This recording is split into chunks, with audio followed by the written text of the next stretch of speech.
السلام علیکم قدرمنو کتونکو سلامونه مې واخلئ ستاسو ورور سجادعلي اخندزاده یم دا وخت موجود په بونیر کې یو سټوډنټ دی دا چې کتئ چې ماشاءالله ډېر ښکلي ویښتې لرې دي راځه ورته کیمرا تاسو عبدالرحیم وروره راته ووایه چې سبق په کوم کې وایي سکند ایئر کې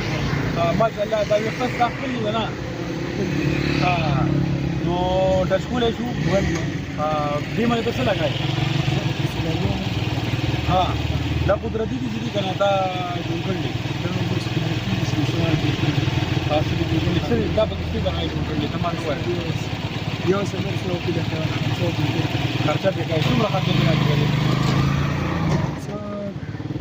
ته پرې څومره کې به شوقه پورې دا جوړی کوم دی دا خو څه عام نه جوړولی هم نه شي که نه دا ډېره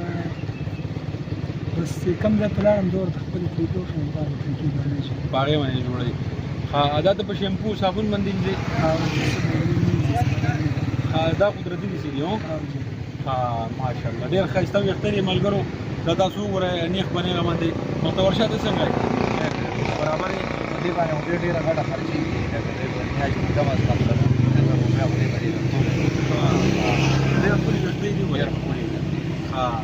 که داسې ویښته والا ستاسو سره څوک وي نو موږ دې را منشن کوئ دا ډېر نایاب ویښته دي ماشاءالله ډېره مهرباني ملګري شکریه